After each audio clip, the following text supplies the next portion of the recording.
We've got the veteran Jacob Hughey, Long Beach State dirtbag, here in the house for episode 17 of Sideline Sports Podcast.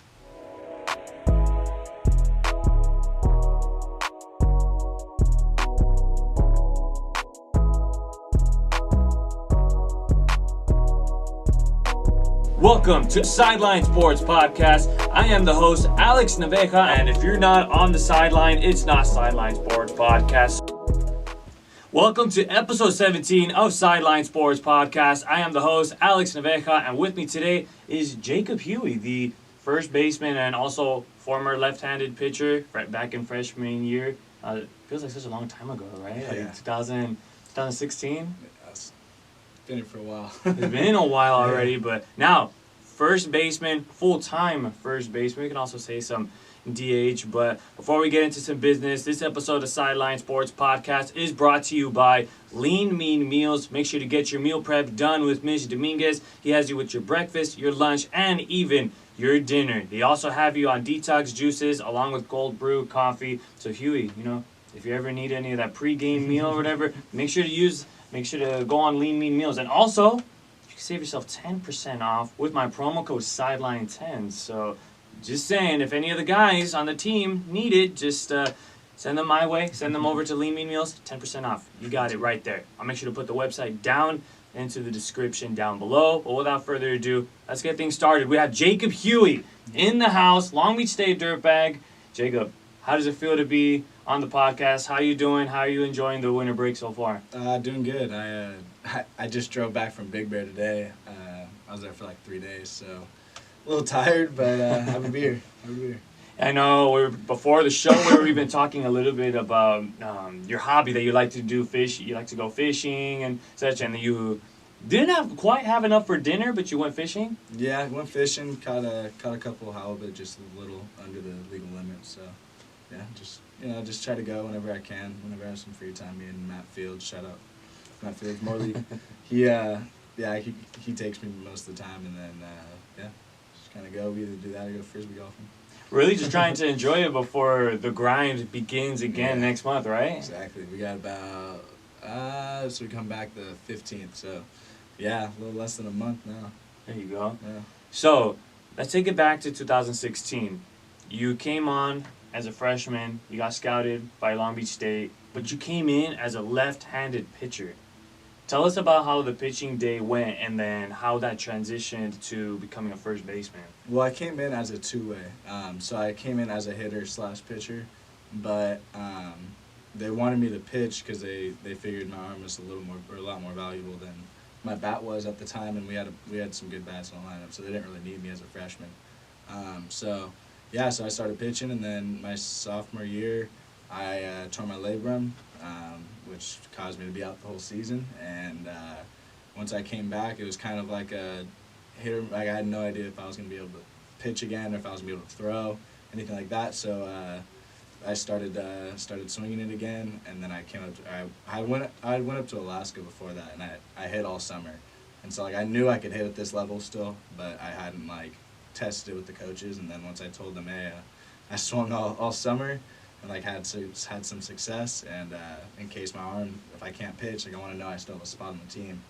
And so pretty much that's how it went. I was able to come back and pitch and was able to hit as well, and then I re-hurt my shoulder, and basically that was when the pitching days were done, and I decided, you know what, I'm just gonna put all my focus into hitting and see how this goes. Full-time hitting. Yep.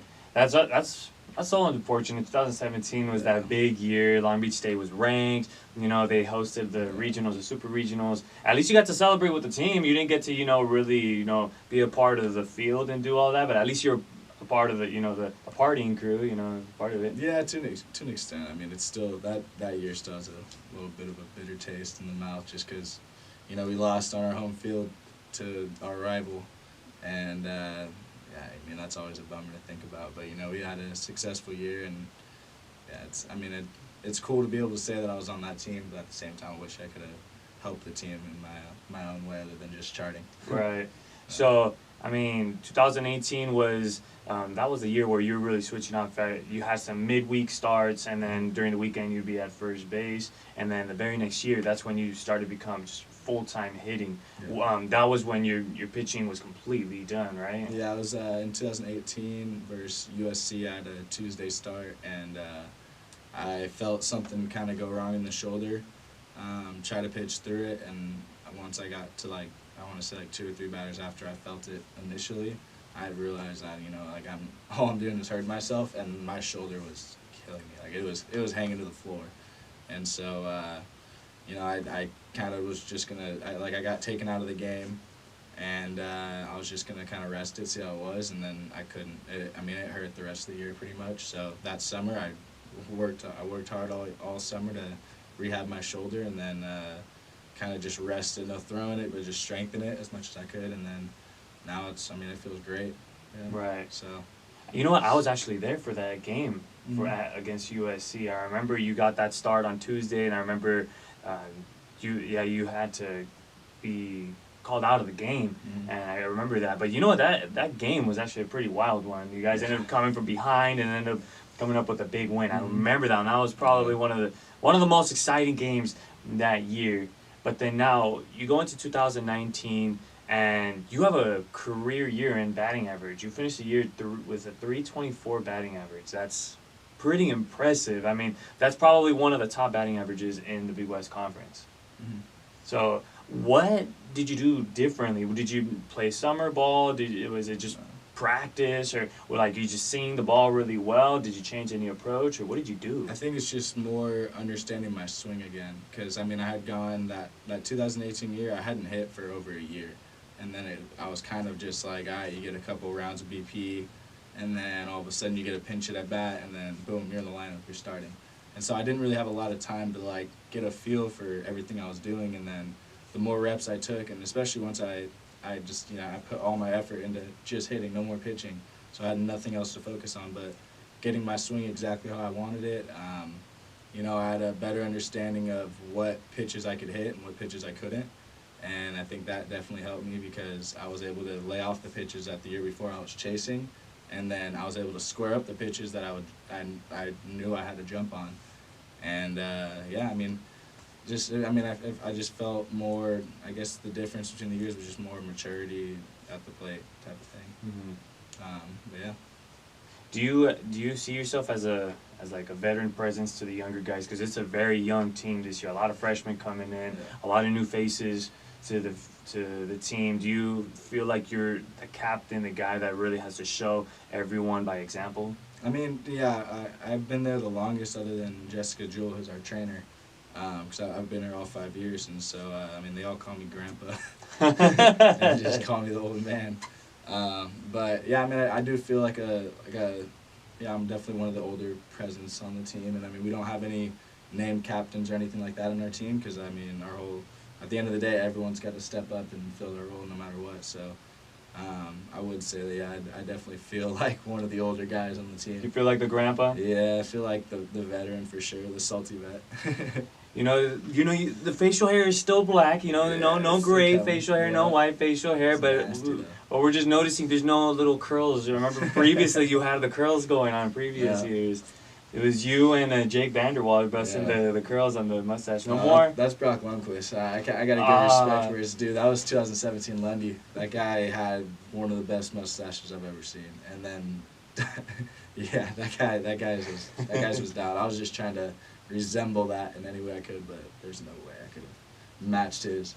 I felt like at some point, around 2017, I felt like Lundqvist's face was all over Long Beach State. Whenever you think dirtbags, you just see Lundqvist, with the twirly stack. He's on one of the buses, the transit buses that. Yeah, there's a picture of him with the mustache, and he's mid swing.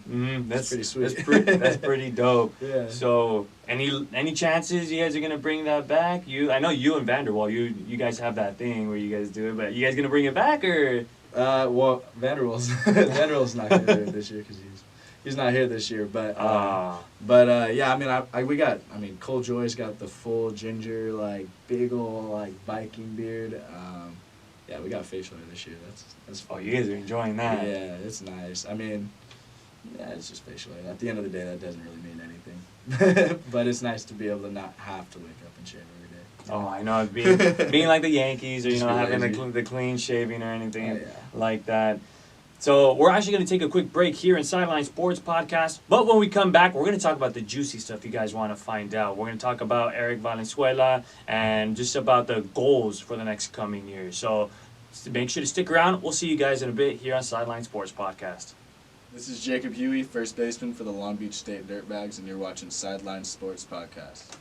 Welcome back to Sideline Sports Podcast, presented by Lean Mean Meals. I'm Alex Naveja, and again with me is Jacob Hughey, the first baseman for the Long Beach State Dirtbags. And we were talking about, before going into the break, we were talking a little bit about, facial hairs and trends for the team. But you know what? A very big new face to the team that we're talking about, Eric Valenzuela, coming from St. Mary's College from Moraga, California. And now, this is his first year as the coach. I'm pretty sure all of you guys are dying to find out what is Coach Valenzuela like? What has he been doing in practice so far?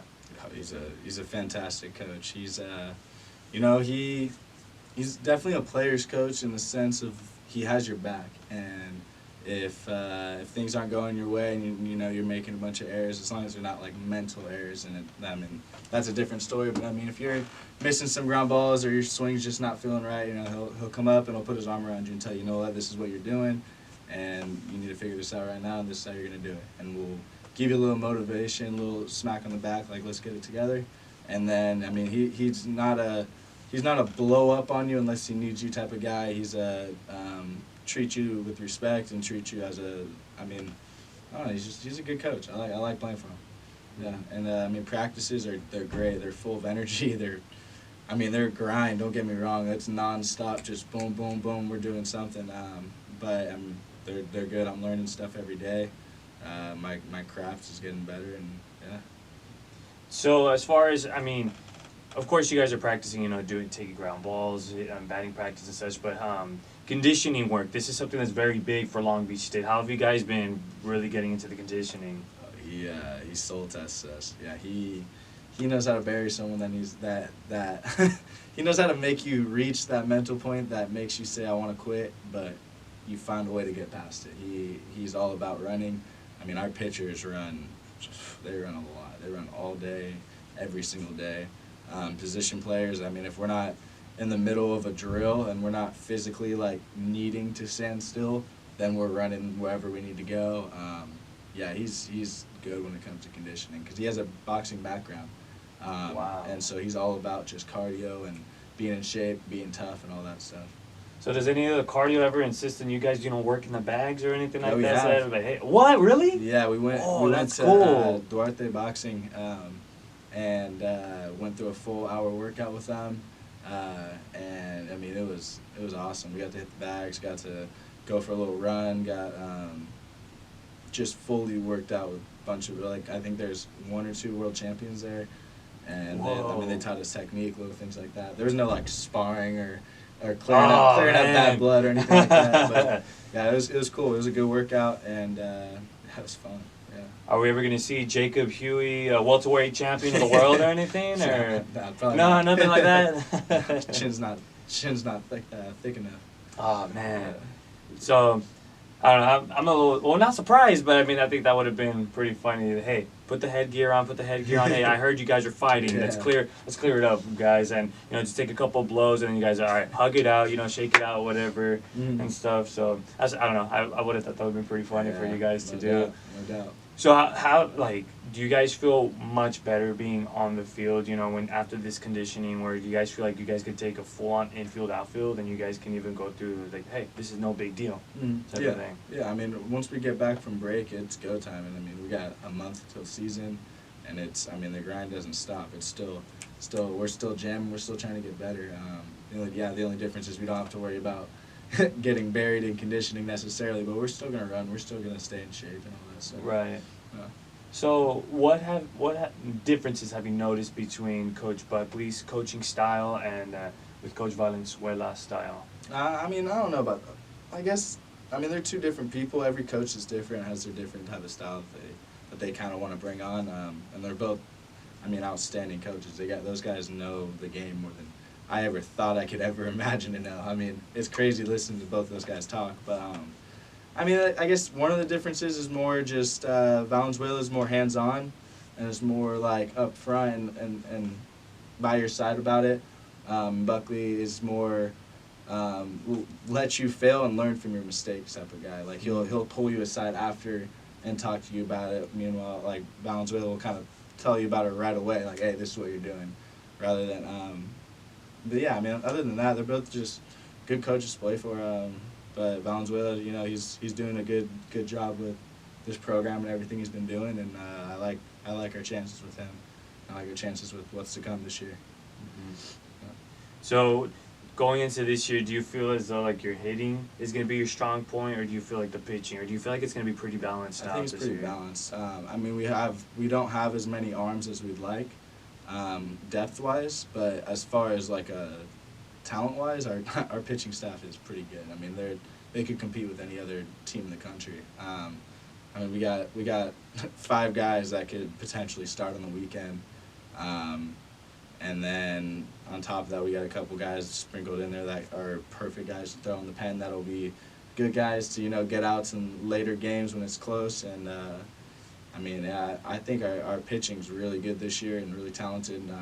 Our hitting as well as it's pretty mature this year, and we're gonna do some damage. Here's my question. So Dylan Spakey, he's not there anymore because he got picked up from the draft. Yeah. Who has the decision been made on who's going to be closing ball games yet, or no? Not yet. Yeah, it's still really early. There's still a lot of time to win a spot for everyone. I mean, at this point, everyone's just trying to win a spot, and whoever wins that spot, then the guy that loses it's just there to, pick them up and keep them humble, pretty much, to let them know, hey, you mess up, I'm right here, so keep working hard. So right now, yeah, it's too early to tell who's going to be the closer necessarily. We have a couple guys that could be potentially, and we'll see what happens.